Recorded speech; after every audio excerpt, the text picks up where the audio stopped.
শনিবার মহান স্বাধীনতা জাতীয় দিবস উপলক্ষে টাঙ্গাইলে অনুষ্ঠিত হল গ্রাম বাংলার ঐতিহ্যবাহী লাঠিবাড়ি খেলা। বিলুপ্তপ্রায় এই লাঠিবাড়ি খেলা ছুটির দিনে হওয়ায় দর্শকদের ছিল উপচে পড়া ভিড়। টাঙ্গাইল থেকে মেহেদী হাসান চৌধুরী মৃদুলের প্রতিবেদনে থাকছে বিস্তারিত। ঢাল ও লাঠির লড়াইয়ের যুদ্ধের নাম লাঠিবাড়ি খেলা।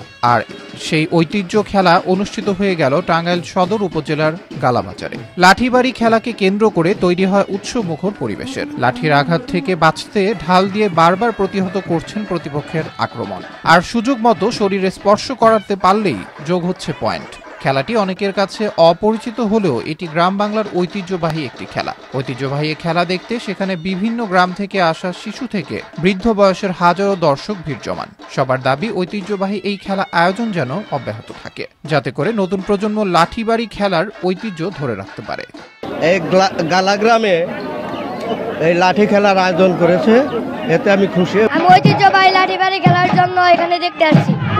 আমি চাই এবং আমাদের গালাবাসীও চাই এই খেলার সামনে আরো এগিয়ে যাক। নাগিলা খেলা, আনন্দের খেলা। বাপদাদার খেলাকে ধরে রাখতে এই খেলা শিখেছে খেলোয়াড়রা। এছাড়াও এই খেলা খেলে অনেক আনন্দ পায় তারা। সামনে আবারও এই খেলার আয়োজন করুক আয়োজক কমিটি, এটাই প্রত্যাশা। মরার আগ পর্যন্ত খেলতার আশা আছে, যে জানে তুলে আর কি। আমরা বাপদাদার কাছে শিখছি, আজকে 20 বছর ধরে শিখছি। যতদিন বাইসে আছি এই খেলা আনন্দ দিবার চেষ্টা করব। এদিকে গ্রামের সাধারণ মানুষকে স্বতঃস্ফূর্ত অংশগ্রহণে লাঠিবাড়ি খেলা আয়োজন করতে পেরে আনন্দিত আয়োজক কমিটিও। গ্রাম বাংলার ঐতিহ্যবাহী খেলা এবং গ্রামের শতকরা 95 জন মানুষ এই খেলাকে পছন্দ করে।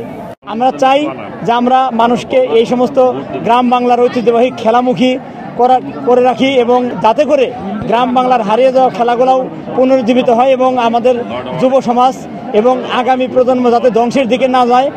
বর্তমান সময়ে ইন্টারনেট ও স্মার্টফোনে ব্যস্ত থাকায় ঐতিহ্যবাহী গ্রামীণ খেলা ভুলে যেতে বসেছে বর্তমান প্রজন্ম। তাই ঐতিহ্য ধরে রাখতে ঘন ঘন খেলার আয়োজন করা প্রয়োজন।